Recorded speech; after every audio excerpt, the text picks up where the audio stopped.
ये नाम जप करते समय राधा जी का स्वरूप का चिंतन करें या राधा नाम का स्वरूप तो देखा नहीं है। जी, जैसे महाराज जैसे वहाँ बरसाना में और जगह देखे हो, राधा जी का जो स्वरूप है वो माना हुआ यहाँ है, जैसे माना हो, लेकिन जो है वो इन दृष्टि से नहीं देखा जा सकता, क्योंकि ये जो दृष्टि है ये माया जनित है। इससे माया में ही देखा जा सकता है। मायातीत देखने के लिए हमें दिव्य दृष्टि चाहिए। भगवान श्री कृष्ण के पास अर्जुन जी रह रहे थे, लेकिन कभी भगवान के स्वरूप को देखा क्या? भगवान ने जब दिव्य दृष्टि दी तब विराट स्वरूप को देखा कि नहीं देखा?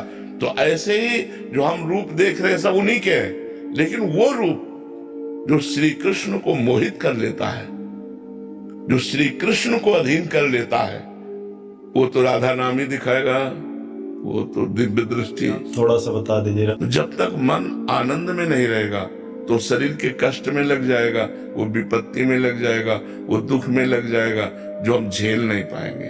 और जब हम नाम जप करते होते हैं तो हमें एक भरोसा होता है, कल हमारा अच्छा होगा, क्योंकि हम अच्छे आचरण कर रहे हैं। अब हम बुरे आचरण नहीं कर रहे हैं, जिससे कल हमारा गंदा नहीं होगा, कल हमारा अच्छा होगा।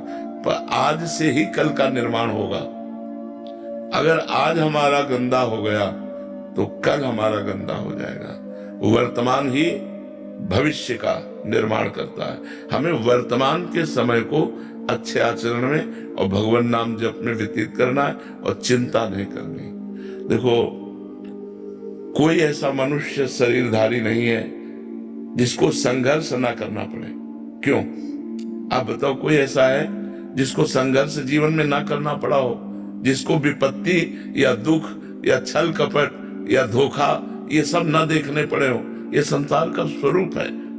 राधे राधे महाराज जी। महाराज जी, जीवन के कठिन समय में अध्यात्म तथा आध्यात्मिक गुरु से कैसे मदद प्राप्त करें कि जीवन के प्रति नकारात्मकता, तनाव, चिंता से मुक्त हो पाए? देखो, संतों की कृपा या गुरु की कृपा का फल होता है हमें उनके बताए हुए मार्ग पर चलने की हिम्मत आ जाए, क्योंकि अध्यात्म में मन और इंद्रियों को मार करके चला जाता है।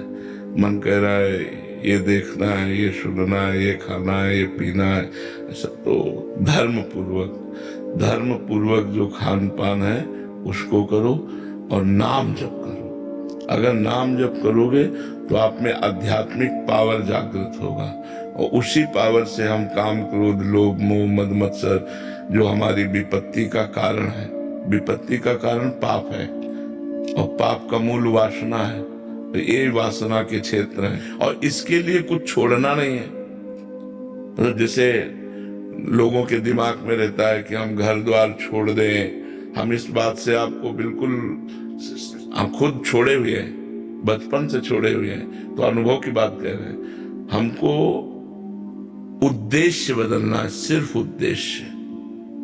हमको स्थान नहीं बदलना, भेष नहीं बदलना, क्रियाएं नहीं बदलनी। गृहस्थी में अगर हम किसान हैं तो किसानी ही करनी है, व्यापारी हैं तो व्यापारी करना है। हमको उद्देश्य बदल देना है, हमको बहुत मजबूत होके चलना होगा, नहीं हमारा जीवन व्यर्थ हो जाएगा। आपने अच्छा मकान बना लिया, आपने अरबों रुपए जमा कर लिए, लेकिन आपने भजन नहीं किया, तो जब शरीर छूटेगा तो आपके साथ क्या जाएगा?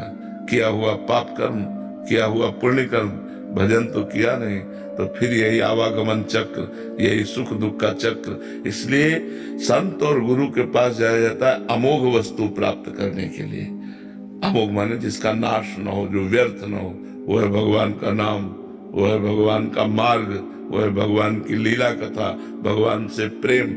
ये हमें जीवन को प्रकाश में बनाने के लिए अत्यंत आवश्यक है। ये पॉजिटिव चिंतन थोड़ी होता है, निगेटिव। अध्यात्म इतना बलवान है कि सामने वाला मार रहा है और हम उसका मंगल बना रहे हैं। तुम सुखी रहो, तुम्हें कभी दुख न पहुंचे, भगवान तुम्हें स्वस्थ रख।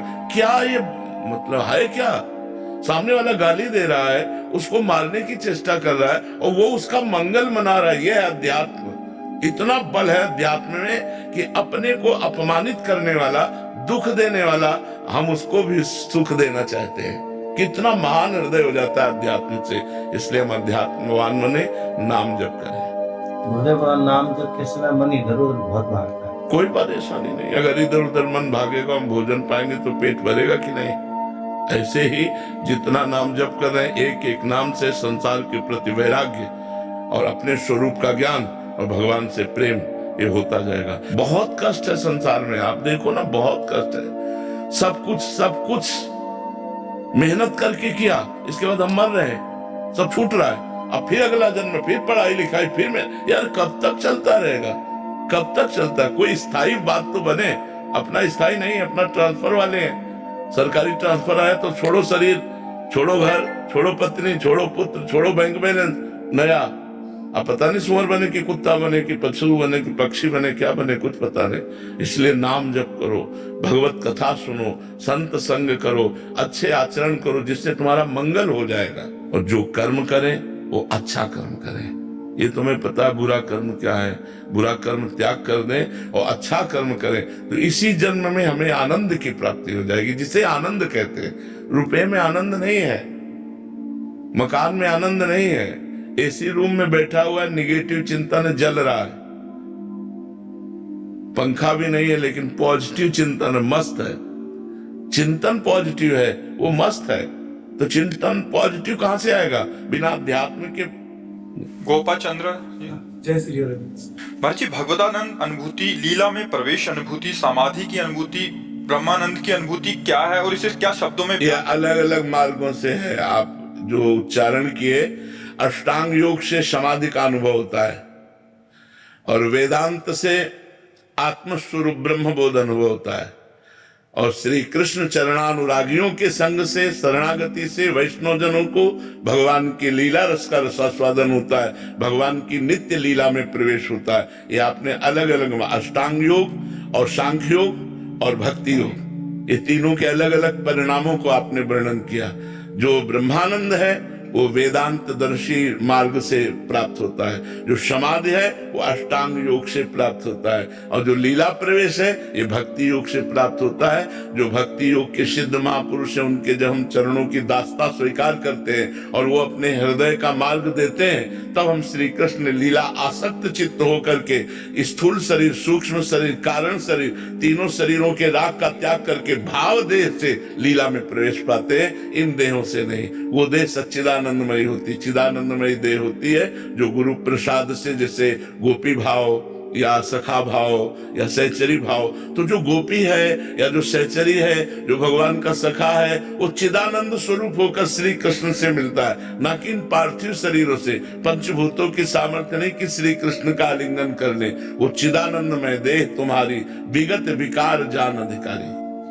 महाराज जी, अगर क्या ब्रह्म ज्ञान ना हो तो वो, अगर वो व्यक्ति स्वयं को अहम ब्रह्मास्मि बोलना चाहे तो अहम ब्रह्मास्मि का ये गलत है? प्रधानमंत्री कहने से तुम्हें कोई प्रधानमंत्री मान लेगा क्या? पावर भी तो होना चाहिए ना, समझ रहे हो के लिए। तो भाई इसीलिए सदगुरु की महिमा है कि पावरफुल सदगुरुदेव का आश्रय ले और उनसे अनुसंधान करे। भगवत भाव करके हम भगवान में लीन हो सकते, जैसे तरंग समुद्र में लीन हो गई। लेकिन समुद्र से ऐसी करोड़ों तरंगें निकलती हैं, लेकिन तरंग से समुद्र नहीं निकल सकता। श्री कृष्ण के प्रताप से करोड़ों महापुरुष हो सकते हैं, लेकिन श्री कृष्ण है, वो अद्वितीय है, उनके जैसा कोई है नहीं। प्रकृति का परिवर्तन कर सकते हो, हमारे श्री कृष्ण ने जो विधान प्रकृति का रच दिया उसी के अंतर्गत आपको सहना पड़ेगा। हाँ, ये भाव है, इस भाव के द्वारा अभेद श्री कृष्णात्मक, अभेद एकत्व में श्री कृष्ण में लीन हो गए, क्योंकि वही परब्रह्म की स्थापना है। वो बात गुरुजनों से सीखे जाके, जो जिस मार्ग का अनुयायी है उस मार्ग में चले। भगवान ने सांख्य योग, अष्टांग योग, कर्म योग, भक्ति योग, इनकी स्थापना इसीलिए की है कि अलग अलग भाव वाले लोग अलग अलग भाव से उपासना करके उन्हीं भगवान श्री कृष्ण को प्राप्त होते हैं। श्री कृष्ण है। हम ब्रह्मास्मि कह के तरंग समुद्र में लीन हो जाती है, वो मान सकते हैं हम, लेकिन कोई श्री कृष्ण नहीं बन सकता। श्री कृष्ण अद्वितीय है, पर ब्रह्म है, अद्वितीय है, उनकी समानता कोई नहीं कर सकता। हाँ, अभेद भाव की एक भक्ति है, वेदांत दर्शन उसके द्वारा। पर श्री कृष्ण, अगर कोई ब्रह्म ऋषि अपने मुख में अग्नि को रख सके तो बताओ।